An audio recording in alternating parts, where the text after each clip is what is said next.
Today I will be reviewing another show created by the great Stephen Moffat called Sherlock.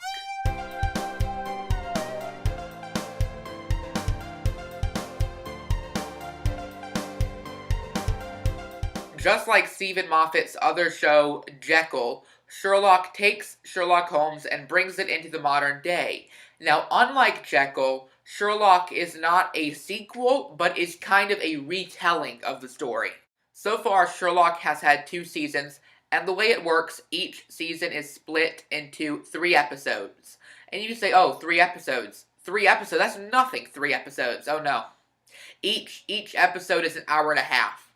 So basically, it feels like you're getting 3 movies each season. And they feel like movies. They're very cinematic in their scope. And the way they're filmed, too. They feel like movies. So Sherlock follows Sherlock Holmes and Dr. John Watson as they solve mysteries. It's a lot like the novels. In fact, they do a lot of stories that the novels have done.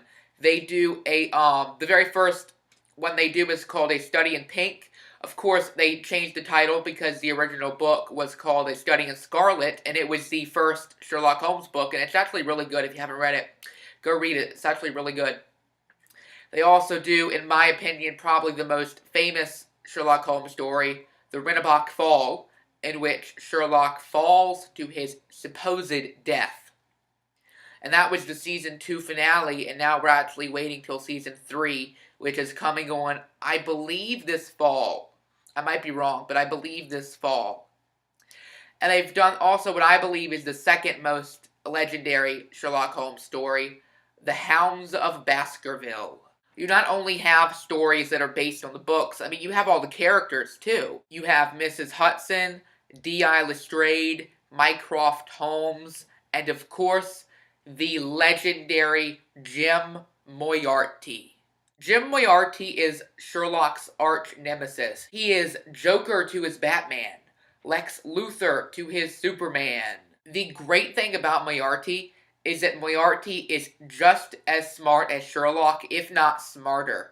I believe Moriarty, personally, is a little bit more intelligent than Sherlock, and that's saying something. Because if you look at the show, Moriarty does defeat Sherlock. He's got Sherlock Holmes, and Sherlock is stumped. I can't just tell you about that moment for you to understand it. I gotta show it to you.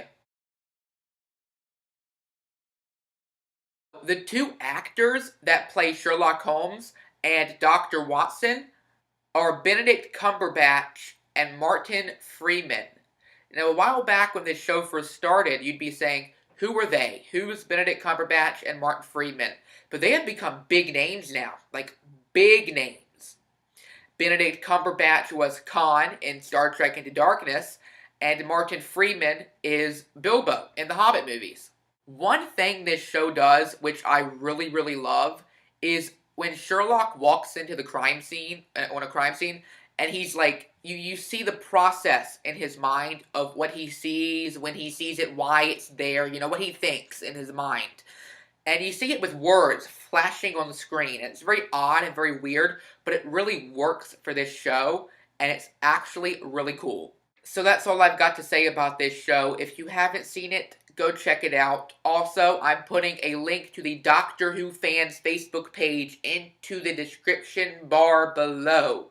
Please go check out the page, like the page, participate in the page, and maybe you'll get Doctor Who Fan of the Week. Till next time, I'm gonna go, and goodbye. Who are you? What do you do? What do you think? I'd say private detective. When the police are out of their depth, they consult me. Got anything? This is his hunting ground, right here in the heart of the city. Why didn't I think of that? Because you're an idiot. This is my friend, John Watson. Friend? Colleague? That's how you get your kicks, isn't it? You risk your life to prove you're clever. Shut up. I don't say anything. Thinking. It's annoying. You like the funny cases, don't you? The surprising ones. Obviously. The game, Mrs. Hudson, is on. Time to play. Oh, I am playing. The name Sherlock Holmes and the address is 221B Baker Street.